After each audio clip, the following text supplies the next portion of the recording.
call you and your seat.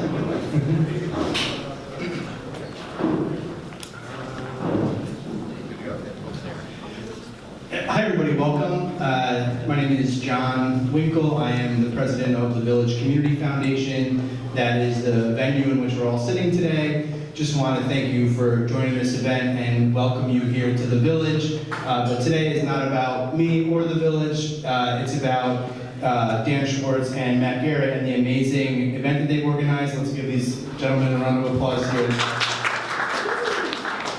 It's a lot of hard work and it's an important mission that these guys are supporting and working on, and we're very fortunate to have them here and to have this event here. So thank you to the team behind this.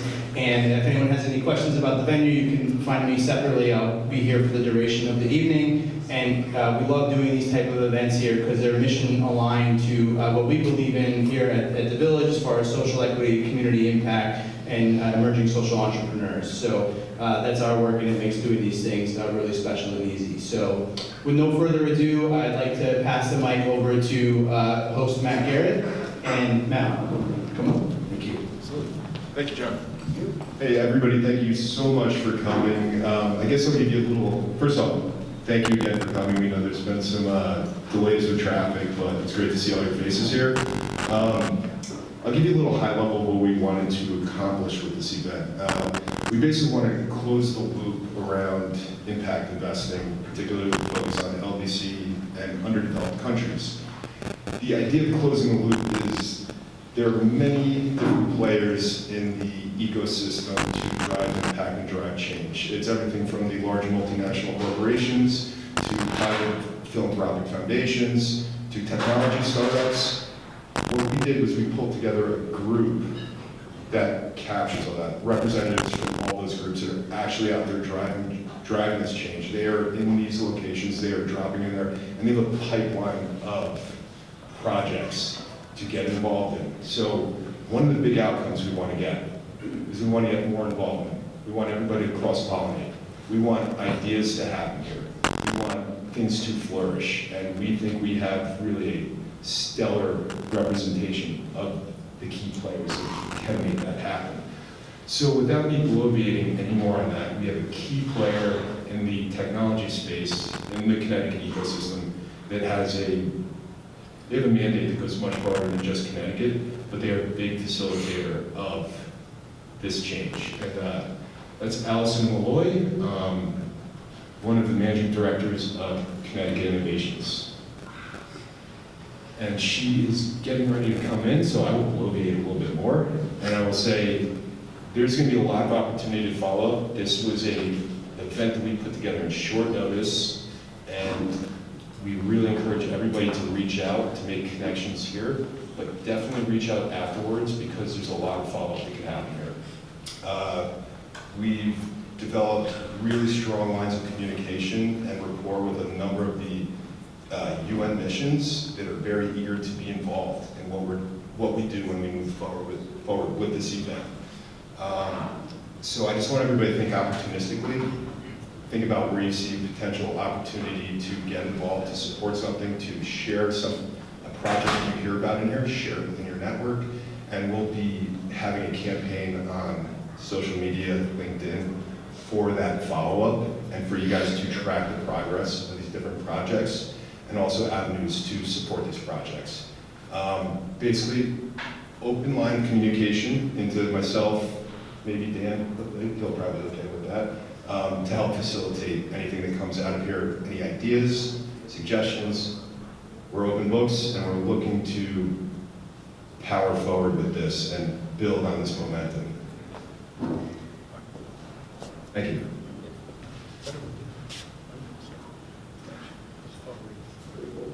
Yes, actually I'll let Dan brought a really old friend of his and he will do the introduction. First off, we put this event together based on recommendations from a gentleman, Harvey Dubiton, who was one of the primary movers behind the scenes at the United Nations for approximately 35 years. And what we've decided to do is, Harvey's one of the organizers of the UN GA Week, and he's helped organize all of these different events here in Connecticut, New Jersey, in New York, and a number of other areas. He's been charged with doing that. And also as our own involvement with the United Nations is at UConn, and our student body has been involved actually working and designing various financial models for transfer of assets into the least developed countries for the ASG that oversees the LDC block. And so we have a very close long-term relationship now between the University of Connecticut and a number of the least developed countries block in terms of the access and be able to transfer the capital into these different countries where they're in dire need of it. I don't know, Harvey, if you want to just introduce yourself quickly and some of your efforts.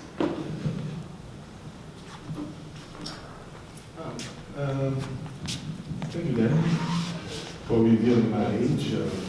35 years at the UN.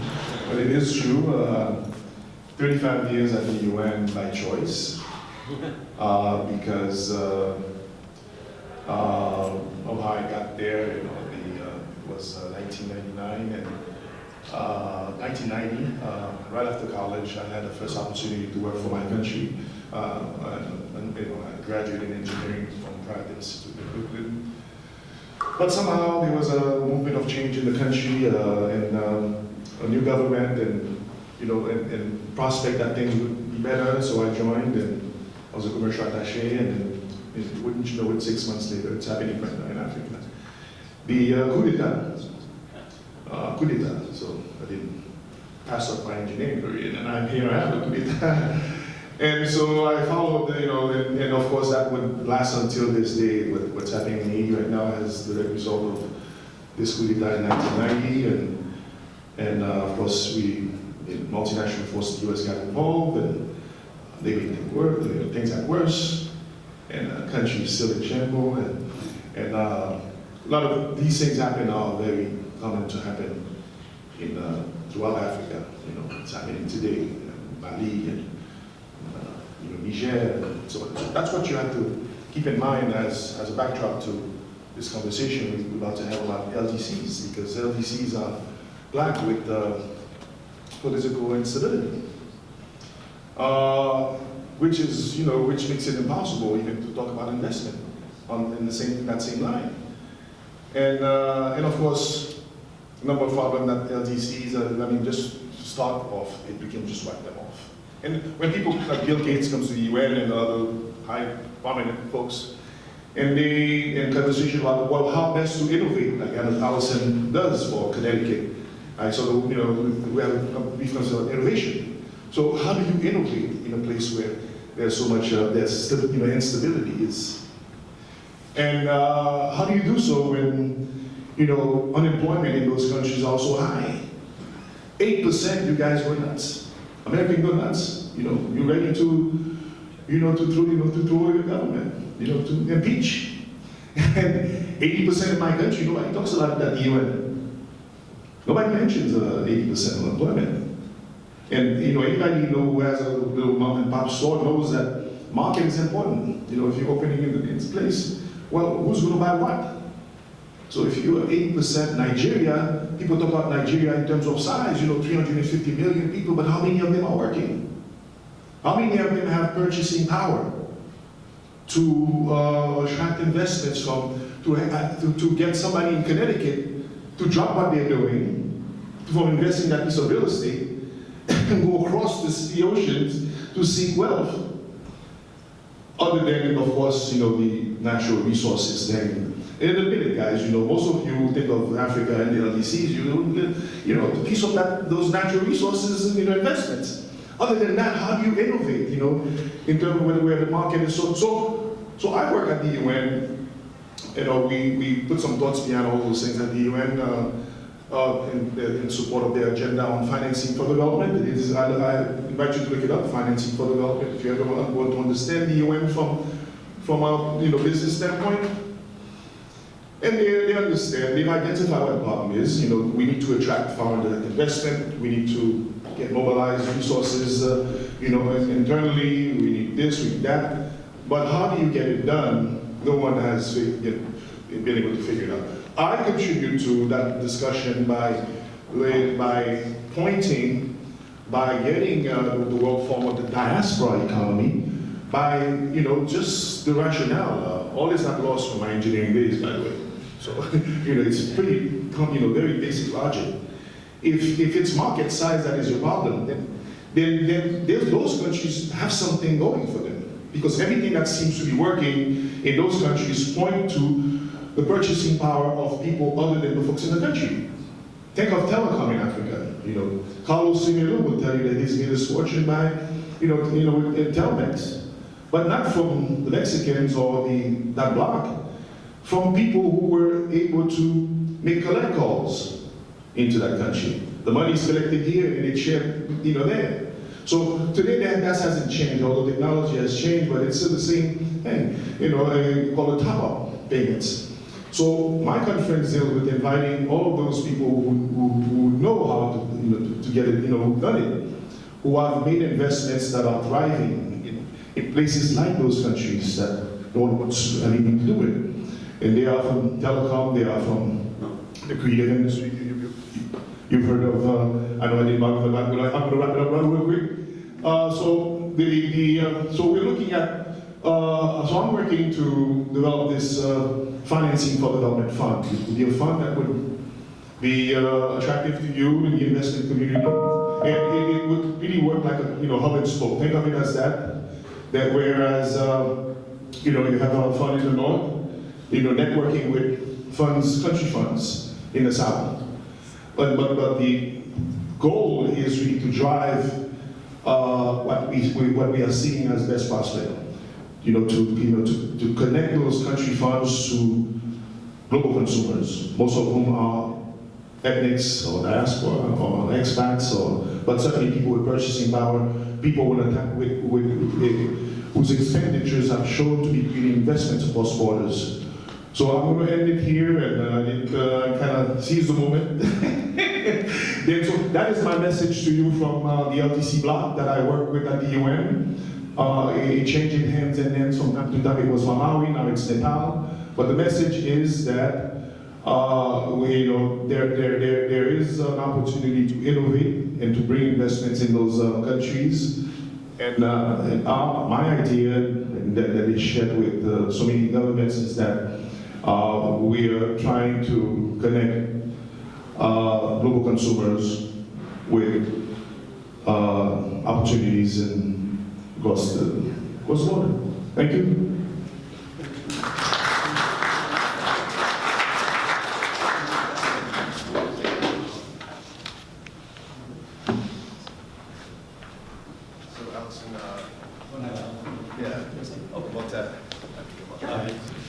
This is Alison Malloy, the head of Connecticut Innovations, and she's here to tell you about her activities and what amazing work Connecticut Innovations is doing to stimulate the economy here in Connecticut.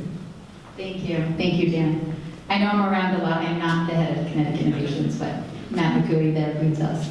But I do spearhead one of CI's funds, and I'll mention that in a second. So, Alison Malloy, and I have a partner in here, Akira, who you're going to be hearing from later. Put your hand up, Akira.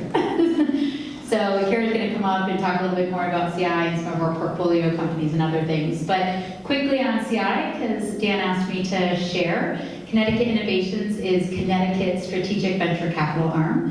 We have about 500 million of assets under management. We're one of the most active early stage investors in the Northeast in the US, according to PitchBook, as it relates to number of transactions. We put out approximately 45 million each and every single year into startup companies. We are looking for global opportunities, so this being a UN summit, an opportunity here. So we've hit a couple of different countries. I'm heading over to Italy on Saturday to scout for some deals there. And I hit a tech week and an opportunity in Milan and Torino. We've been to Nigeria, we've been to Canada. So while a lot of our portfolio companies are here in Connecticut, we do have a mandate that there be a presence here. So the headquarters be here, the CEO, the co-founder, an executive that wants to build out a team be here in Connecticut. Either they're already here or they want to make a commitment to come here. So that's what we're looking for. And when we hit the international companies and opportunities, we're looking for companies that want to expand into the US and that are interested in putting their US subsidiary headquarter here. So we're an early stage investor, so we try to help companies, we find them at their earliest days and we try to guide them or point them in the right directions. We can put in as little as 100,000, but I'd say our bread and butter is probably joining a Series A round where we'll put in $1 million or so into a $3 million or $5 million round. So with that, I'll just add one or two other quick things. We launched 2 new funds over the last year or so. One's a climate tech fund, and one is called the Future Fund. So I do spearhead the Future Fund, so that's accurate with my partner Akira. And our Future Fund is focused on supporting female and diverse founders. So underrepresented founders, so people of color, LGBTQ, veterans. We're really excited about that opportunity. A lot of the dollars go elsewhere. So if anybody has great tech startups or knows of any, or other investors that are looking to join up, we do fund of funds and invest in emerging fund managers. Find Akira or myself later, and we'd love to talk more. So thank you.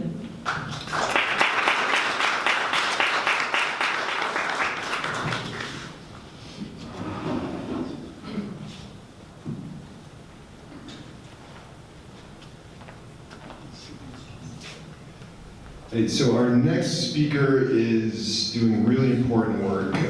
He is working with the DFC. He is the DFC, which is a Development Finance Corp.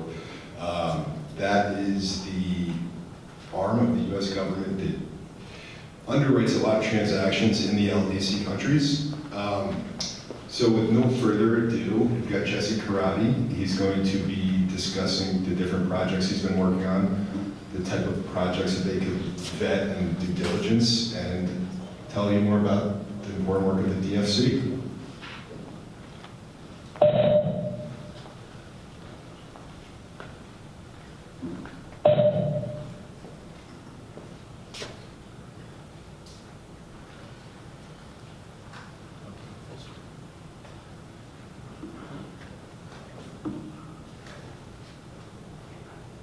So if you just bear with us for a minute.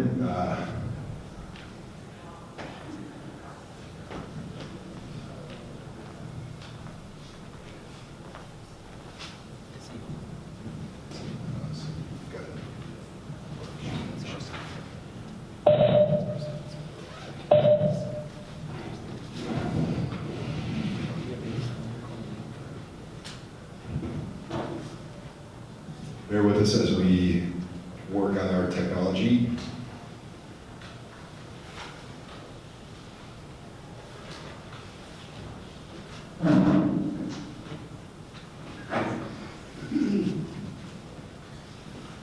So the history of the DFC, as I know it, is a former OPIC.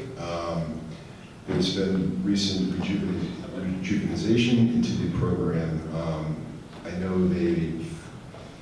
I think they've somewhere in tens of billions of dollars underwritten into Africa. I was privy to hear some of the interesting projects that Jesse's working on, some of their partners, and he will do a much better job of describing that than I will, but we'll wait for Jesse.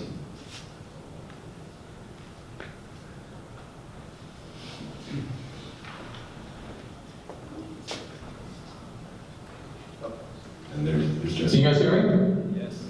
Loud and clear.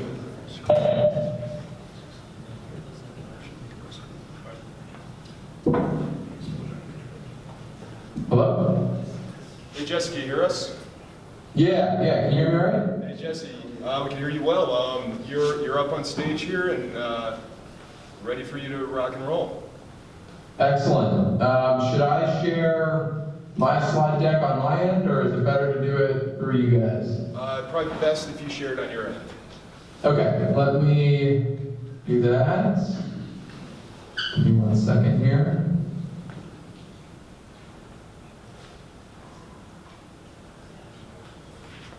All right, can you see that?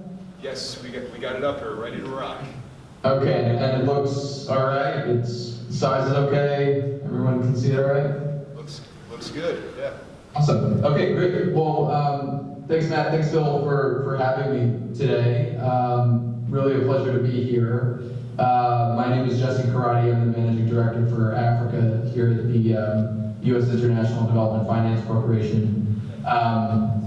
What I wanted to do today with you all is just walk you through a bit of a background and overview of the U.S. International Development Finance Corporation, better known as DFC, and the work that we do investing across all emerging markets. I'll speak a little bit more and can answer questions on exactly what that means and how we define that. In addition to my own sort of regional focus of Africa. So looking forward to the conversation today. Matt and Phil, I know I sent the deck around. Feel free to share this with folks as well so that you have my contact information. Feel free to then reach out after this if you have other questions or would like to connect separately. So let's see if I can actually switch the slide here. I'll give you a moment. All right. So the DFC is the U.S. government's development finance institution.